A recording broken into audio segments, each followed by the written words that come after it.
안녕하세요 여러분, 세상 돌아보기입니다. 오늘은 2026년 6월 12일이고 금요일입니다. 자, 어제까지만 하더라도 뭐 폭격을 하니 많이 뭐 어쩌고저쩌고 하더니 오늘 아침에 보니까 트럼프가 이란과 통화했고 합의가 다 됐다. 그러면서 이제 예전과는 다르게 이번 주말에 시간을 적시하면서 장소도 적시했죠. 제네바에서. 그리고 미국 측은 제이디 벤스 부통령이 간다. 여태까지 나왔던 그 어떤 언급보다도 강하죠. 그러다가 좀 뒤에 가서는 MOU다 이런 식으로 발을 빼긴 했습니다만은 지금 이재명의 그 유럽 출장 이름 다 알고 계실 거고, 벨기에를 갔다가 이태리에서 뭐 상당한 환대를 받고 있고, 그 다음 이제 내일쯤 되면 이제 교황 만나게 나오겠죠. 그래서 이제부터는 이제 빌드업이다 이런 생각이 드는데, 이게 이제 오케스트레이션을 잘 해야 되는 거예요 지금. 그래서 남한은 상당히 부각이 된과 동시에 거기에 파트너로서의 미국의 트럼프가 스포트라이트를 받는 그런 상황으로 이제 전개가 돼야 되는데, 이재명이 지금 만나고 있을지 모르겠어요. 유럽하고 우리하고 시차가 있으니까 교황을 만나면서 그 멘트가 나오겠죠. 그것은 트럼프가 이란 전을 끝내는 것과 상당히 결을 같이 할 가능성이 높다. 트럼프가 지금 유럽에 도착했을 수도 있어요. 왜냐하면 G7 미팅의 수장이 또 트럼프이기 때문에. 그래서 이제 이 모든 것을, 그리고 제가 어제도 이제 뭐 러시아의 반응을 좀 언급을 드렸습니다만은, 오늘 또 추가로 일본의 반응도 또 나오는 게 있거든요. 그걸 봤을 때는 뭐 늘 드린 말씀처럼 최근에 한 달 정도간에 아주 여러 가지 바쁜 미팅이 있었죠. 그것은 이제 트럼프가 7년 8년 만에 미국 지도자로서는 처음으로 7, 8년 만에 시진핑을 방문했고, 방문하자마자 며칠 있다가 푸틴이 다녀갔고, 푸틴이 시진핑을 만나러 방문한 날 다카이치가 우리를 만나러 갔고, 그 다음 있었던 외교 스케줄을 소화하자마자 열린 시간에 시진핑이 냅다 북한을 가서 시진핑과 김정은과 이야기를 했다. 그 얘기는 잘 된 것 같다. 그 다음 이것을 다시 트럼프가 이어받는다. 이란과는 별거 없어요. 이란은 핵무기를 가지지 않는다. 그리고 뭐 굳이 예상을 해보자면은 이란이 농축했던 핵 연료는 상업적으로 사용한다. 뭐 이거는 서너 달 전부터 합의되던 내용이에요, 사실은. 그래서 제가 늘 말씀드리죠. 이란과의 합의는 이란도 알고 있다. 나머지 상황에 연동이 돼 있다. 이거지요.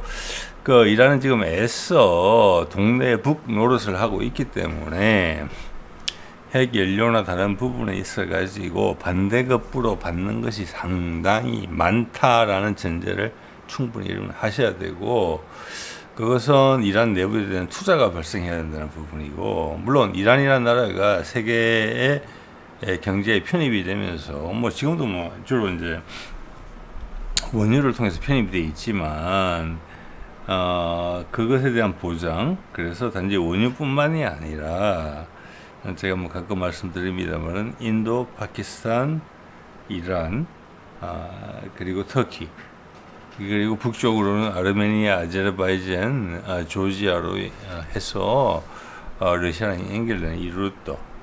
그래서 전 세계가 거기에 대해서 혜택을 보는, 그와 동시에 아프리카를 연결되는 가자 문제를 해결하고, 자, 그러면 중요한 뭐라고 할까, 교차로가 되는 것이고, 주변 다른 국가들보다는 거기에 대한 준비가 덜 돼 있다. 거기에 대한 인프라 투자는, 그 인프라라는 것은 뭐 도로, 항공, 항만, 철도 이런 거에 덧붙여서 디지털 인프라도 같이 의미가 되는 거예요. 한국은 전 세계에서 가장 깔끔하게 디지털 정부화를 완성한 나라예요. 그것은 이제 많은 사람들이 이야기하지 않지만 김대중의 성견 지명이었다는 것을 분명히 인정해 줘야 돼요. 그래서 뭐 이게 5G가 됐든 6G가 됐든 인공위성 통신이 됐든 뭐든지 간에 우리 한국에 가서 인프라를 깔아줘야 된다. 자, 그 정도에 대한 약속을 받았기 때문에 이란이 이 정도 끌어준다. 이렇게 볼 수 있다는 말씀을 드릴 수 있는 것 같습니다. 그래서 트럼프가 계속 이 말이 왔다 갔다 했기 때문에 이번 말이 과연 사실일까 아닐까 의심이 되지만 지금 상황이 시진핑이 김정은을 만난 이후에 그리고 러시아에서 긍정적인 반응이 나온 이후에 그리고 EU 각국과 유럽의 국가들, EU 각국들이 이태리를 대표해서 이재명을 맞이하는 그 분위기를 같이 감안했을 때 이번에는 성사될 가능성이 아주 크다. 그리고 또 무엇보다도 트럼프 자체가 시간이 별로 없다. 그죠? 자, 이런 맥락에서 한번 보겠습니다. 자, 이게 제가 최근에 불교 이야기를 몇 번 다루니까 지금 법정에 대한 기사가 계속 뜨는데 그래서 오늘 제목을 캡처를 했어요. 이 내용이 뭐냐면은 이런 이야기를 했다는 거잖아요. 어떤 각오로 하루를 살아내야 하는가. 이건 두 가지가 있다고 봐요. 법정은 중이잖아요. 이건 뭐냐면은 그 같은 깨우침이 있었다. 나는 사람들과 다르다. 그러면 사람들과 다르면은 이런 거죠. 법정도 어릴 때가 있었을 거잖아요. 기저귀 차던 시절이 따돌림 당하는 시절도 있을 수도 있어요. 힘들다. 이게 문제예요. 날 지켜야 되니까. 그게 인간의 본능이거든요. 그래서 내가 어떤 각오로 하루를 살아내야 되는가 하는 두 가지 측면이 있다고 봐요. 하나는 내가 남과 다르다는 사실. 여러분도 세상과 다 달라요. 그걸 아는 게 소위 말해서 천명을 안다는 거예요. 그리고 나머지를 버린다는 얘기 절대 아니거든요. 예. 다른 사람들이 생산한 쌀, 다른 사람들이 생산하는 옷, 다른 사람들이 생산하는 지하철, 자동차 없이는 어떻게 살겠습니까? 예, 자기 자신을 안다는 거예요. 자, 그러면은 되게 사람은 어쩔 수 없이 갓난아기에서 성장하기 때문에 법정이 처음 이런 생각을 했을 때는 나는 나를 지킬 수 있는 교두보를 마련했다. 세상이 되게 무서웠을 거예요. 많은 사람들이 그렇다시피. 내가 특히 남과 다를 때는. 그리고 그가 이런 어떤 도성으로서 이런 영상이 나올 정도로의 평가를 받는 이유는 그거를 다시 되돌렸다는 거죠. 내가 다름을 인식하고 그 다름에서 나오는 에너지를 세상과 함께 섞어야 되겠다.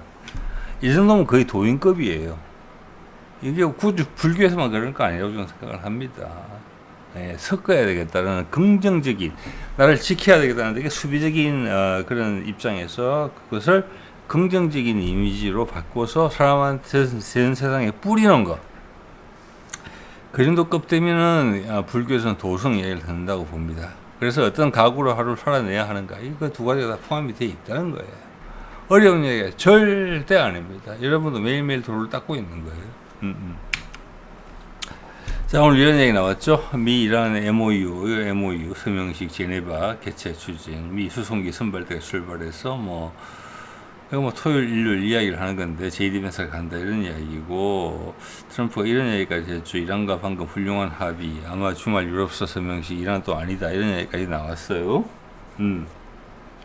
여러분도 이 정도까지 이야기를 들으셨으면 이제 몇 달 동안 이야기가 나오는데, 이란과 트럼프가 한 팀이다.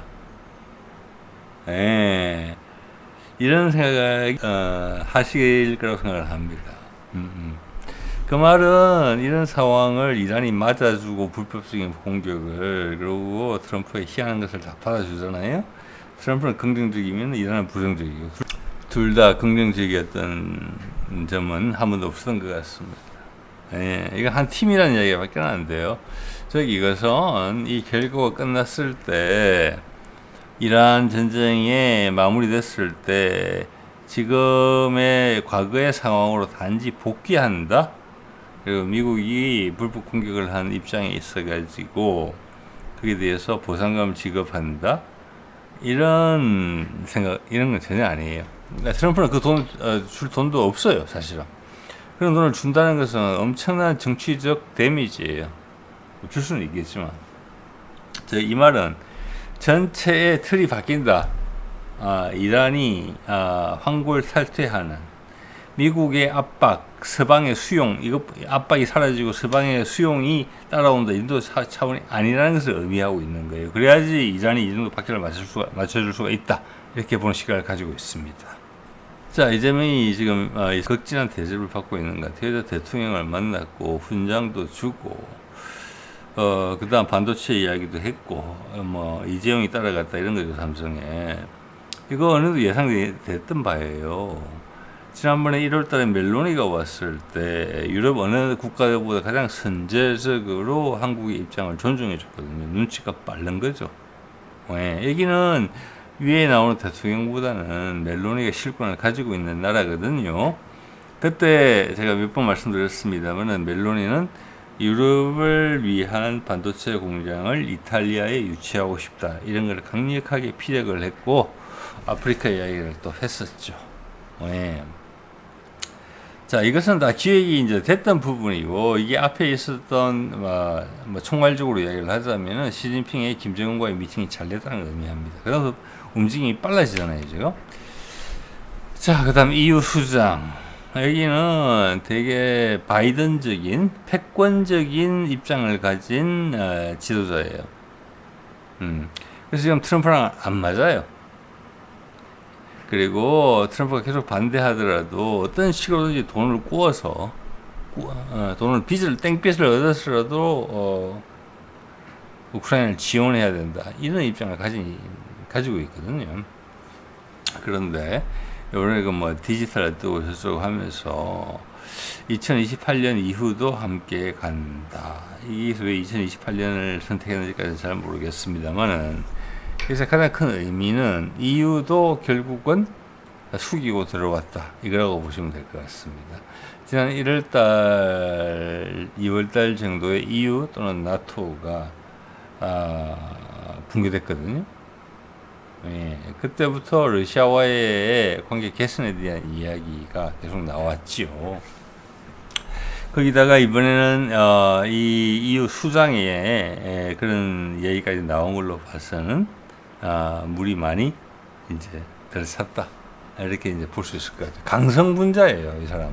패권에 기반한 입장을 가지고 있거든요. 자, 그런 것을 정반대쪽에 있는 사람, 타운 빌류, 이것도 보면 2주 전에 나오고 69만 회나 조회수를 기록했는데, 미국이라는 곳을 물을 채워서 그냥 압살하고 있다. 수장시키고 있다. 일부러 그러는 것 같다. 이런 내용이에요. 저는 이것의 표현에는 동의를 합니다.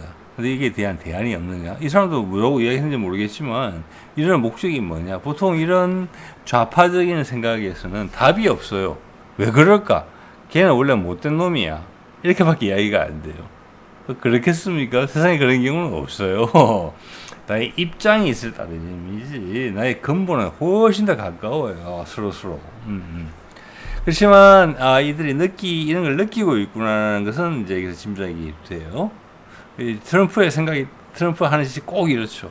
서방을 일부러 파괴시키려고 하는 것 같다. 가장 핵심적인 것은 유럽과의 고리를 끊는 것이죠. 즉 나토를 해체하는 겁니다. 어쩌려고 그러느냐 도대체. 또 다른 편으로 가면은 중국 입장을 또 강변하는 그런 채널들을 보면은 중국이 이겼다 이렇게 이야기를 해요. 그거랑 같은 입장이에요. 우리는 망했다. 그게 중국이 이겼다. 넘어간다. 그래 되냐? 근데 한국이 갑자기 왜 유럽을 왔는데 이렇게 박수를 치냐? 시진핑은 고개를 숙이면서 왜 북한을 갔냐? 이런 대답을 못하는 거거든요. 그들의 레이더에 들어있지 않아요. 지금 동북아 정세라는 것이. 그렇기 때문에 트럼프는 맘대로 행동하고 이재명과 김정은도 맘대로 행동할 수 있는 겁니다. 그리고 어느 순간에 필요할 때만 딱 대중의 관심을 확 끌어들일 수 있는 거예요. 왜? 거기는 엘리트들도 이해를 못하고 있거든요, 지금 현재. 자, 그래서 제가 어제 이제 그런 말씀, 타스 통신 내용을 인용해서 말씀드렸죠. 푸틴이 북극 항로를 열겠다. 제가 제목을 너무 단순하게 적었던 모양입니다.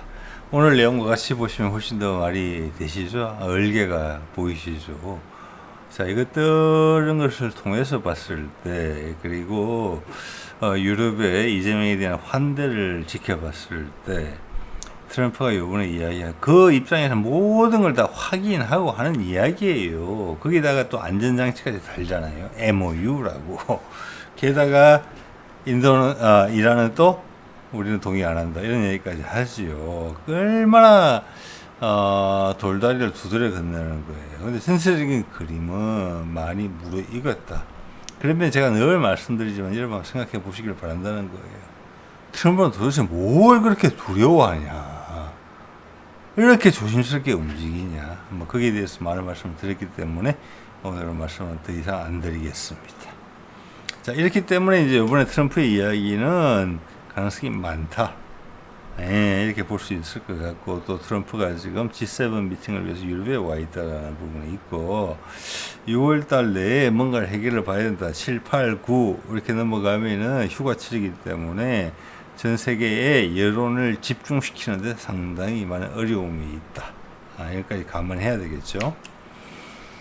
자, 우리나라에 이게 보도 안 됐을 거예요. 이게 오늘 6월 11일 어제 나온 거죠. 자, 이재명의 만남을 코앞에 두고 멜로니가 이렇게 이야기했어요. 이태리의 총리가 러시아와 대화를 재개할 필요가 있다. 자, 이거 하나만 보면 그냥 뭐 뜬금없는 이야기 같지만 몇 달 전부터 마크롱이 그런 이야기가 나왔고, 그 이후에 한국에 대한 호감도가 엄청나게 올라갔죠. 마크롱 입장에서는. 멜로니가 사실 더 빨랐죠. 1월 달에 한국 와서 그런 소리를 직접 하고 갔으니까. 자, 차세대 주자가 한국이다라는 걸 강하게 인식하고 있고, 그 흐름이 넘어갔다. 즉, 이재명이 이번에 유럽을 갔다는 것은 시진핑과 김정은의 미팅이 완결되기 전에 갔거든요. 자, 타스통신 나온 김에 이번 맥락과 관련된 내용을 잠깐 볼게요. 이런 게 몇 개 있었어요. 자, 이 사람은 푸틴의 측근이기도 하고 투자회사 사장이기도 하고 해외 투자의 그러니까 러시아가 해외 투자하는데 그게 기관의 수장으로 있습니다. 이 사람이 지금 최근에 베를린 신문하고 기자 인터뷰를 했어요. 그게 내용을 이제 요약한 건데, 저기 소제목에 내용이 나와 있어요. 이 사람의 이름이 키릴 드미트리예프인데, 많은 서방의 서방의 회사들이 러시아로 돌아오기를 원한다. 자, 지금 이란과 화해하고 또 어제도 말씀드렸지만 우크라이나와 러시아가 화해를 하게 되면은 지금 유럽의 국가들 중에서 러시아에 가장 많이 투자를 했던 나라들이 독일일 거예요. 그래서 그게 다 빠졌기 때문에 우크라이나 전쟁을 통해서 피해가 심했을 것이고, 또 지금 나오는 보도 내용을 보면, 이쪽에서 나오는 보도 내용을 보면은 노드스트림, 그 가스관을 복원하는 3년 정도 걸린다. 이 두 가지는 누구도 그렇게 말을 하지는 않지만 독일의 생존에 상당히 중요한 내용이에요. 그래서 베를린 신문하고 인터뷰를 한 것입니다. 그리고 이 사람이 어떤 사람이냐, 그 사람이죠. 미국하고 베링 해협 해저로 약 80km인가 거리가, 거기에 해저선을 뚫으면 된다. 한 10조 원 이하의 돈과 한 8년 정도의 공기만 있으면 된다. 그렇게 말했던 장본이기도 하고, 이 기사에서 보시는 것이 이것도 오늘 기사입니다. 미국의 협상가들이 지금 곧 러시아를 방문할 것이다. 이 기사 며칠 전에 났었죠. 이름을 거명하면서 위트코프 특사하고 트럼프의 사위인 쿠셔너입니다. 자, 과거에도 여러 번 접촉을 했었거든요. 지금은 과거 그 어떤 때보다도 무르익었다 이렇게 볼 수가 있죠. 맞죠, 여러분? 자, 지금이 이제 변하는 거예요. 변하는 건데, 여기 밑에 보면은 러시아하고 일본의 수교가 기념일이었던 것 같아요. 어제 오늘 우리도 며칠 전에 수교 기념일이었죠. 근데 미국이 주선을 해서 우리도 노태우 때 러시아랑 공개선을 하게 됩니다. 우리가 독자적으로 한 거 아니에요. 그래서 지금 일본도 그때 했거든요. 그래서 일본과 우리가 러시아와의 수교일이 비슷한 겁니다. 거기서 이제 우리도 기념했거든요. 여기에 지금 주1 러시아 대사가 이런 말 했어요. 일본과 신뢰에 기반한 대화에는 우리가 열려 있다. 네, 이게 유화적인 메시지거든요. 자, 우리는 또 다르죠. 우리는 이미 뭐 북극 항로의 시범 운항을 몇 개월 전에 이미 러시아와 합의해서 한다 이런 얘기까지 나왔죠. 이 송영길이 러시아와의 수교 기념 행사에 나와서 러시아 말로 했다. 자, 요거는 송영길의 입지에 대한 부분도 좀 있는 것 같아요.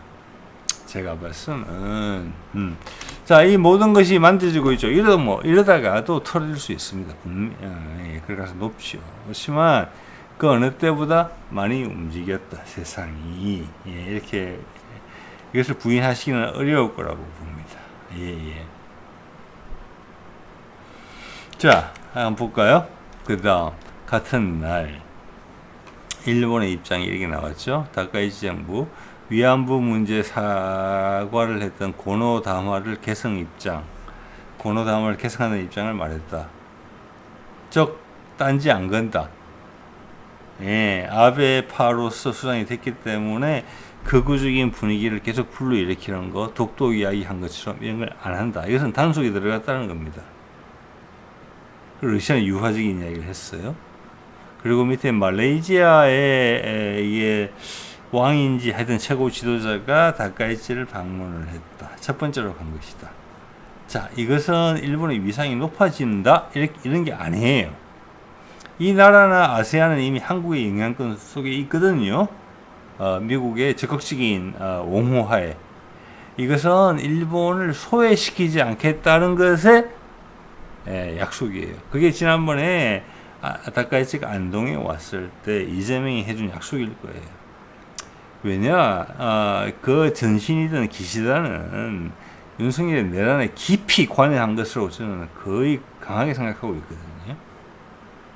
그걸 다 알아요. 당연히 언론에서 아무도 이야기를 하지 않지만 미국도 알아요. 미국의 초미의 관심사였기 때문에 그걸 용서해 준다는 이야기예요.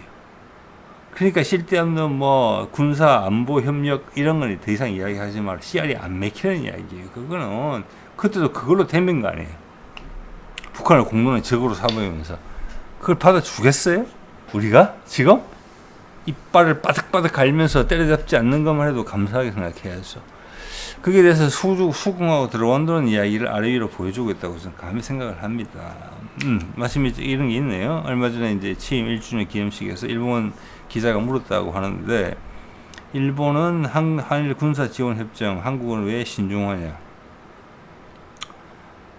뭐 이렇게 답을 했다는데, 이것을 다 못한 이야기가 있다고 봅니다. 여기서 핵심적인 사안은 일제 식민지 시절에 대해서 일본이 제대로 사과했냐 말았느냐, 이거는 논란의 여지가 있는 거예요. 그 사이에 이렇게 회색 지대가 많이 있었기 때문에 이재명이 이렇게 답을 하는 가장 큰 이유는 윤석열의 내란을 뒤에서 부추겼지 않았느냐, 미국을 속이면서까지. 그거예요. 바이든 놓친 내가 제정신이 아닌 상황에 그런 짓을 벌인 거거든요. 그래서 택도 없는 소리 하고 있는 이야기 하는 거예요. 지금 이재명이 그 상황에서 내가 늘 버리지 않겠다. 한국 중심으로 돌아가고 있기 때문에 지금 유럽이 환대하는 거 보세요. 다카이치가 유럽 가서 환대를 받을 수 있을까요? 천만의 말씀이시죠.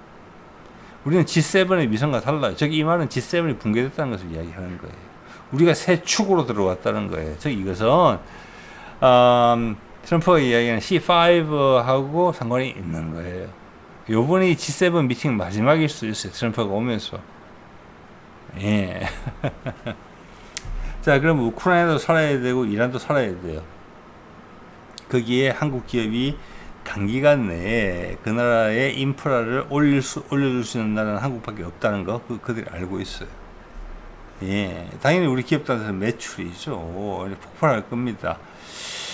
자, 그런 모습이 보였고, 또 하나는 오늘 갑자기 이제 김현종 기사가 뜨더라고요. 이 민주보좌관, 이게 이제 어떻게 보면은 이제 이재명에 대한 어떤 용비어천가 이런 걸 하는 것으로 봐지는데, 김현종이 갑자기 떠서 제목을 이렇게 뽑았어요. 제가 있을 곳은 여기다. 뭐 다른 정당 갈 수 없다. 갈 리가 없지요. 여기서 나온 것은 이제 DX 코리아와 아덱슨 여러분 다 아셨을 텐데, 제가 몇 년간 이걸 안 가봤더니 그 사이에 KADX라는 게 생겼다고 합니다. 같은 육군 위주의 그건데, 제가 봤을 때는 뒤에서 정부 같은 육군이기 때문에 분명히 어떤 주요 방산 기업들이 서로 마음에 안 드는 게 있었던 것 같아요. 뭐 그런 추정이에요. 그래서 행사가 두 개로 갈라졌다. 그럼 아덱스까지 있으니까 아덱스하고 DX 코리아는 2년마다 한 번씩 하는 거니까 그냥 대표적인 방산 행사였거든요. 아덱스는 뭐 비록 공군 위주로 하는 것이지만 그게 이제 지상 방송도 있어요. 그 다음에 DX 코리아 이랬는데 갑자기 KADX가 들어왔다는 거죠. 그 다음 이제 마덱스가 또 있었잖아요. 이걸 교통 정리를 하면서 이것을 통합하는 역할을 하는 수장으로서 김현종이 등장했다. 이렇게 이 이야기를 하고 있는 거거든요.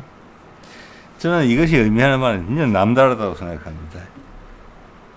김현종은 이재명이 대통령이 되기 전에 아마 당선인 분일 때 미국에 가가지고 백악관의 고위직과 아마 그 당시에는 트럼프도 포함일지도 몰라요. 협상을 했던 사람이에요.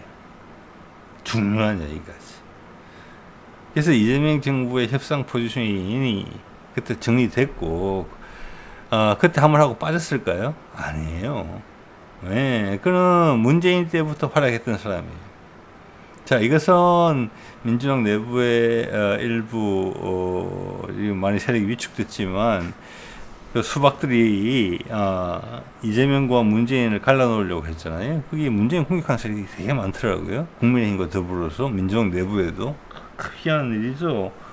그것을 개성하고 있다는 것을 절대적으로 보여주는 인물이에요. 그가 다시 전면에 등장했다. 그럼 그동안 아무 일도 안 했겠느냐, 1년 동안. 천만의 말씀이죠.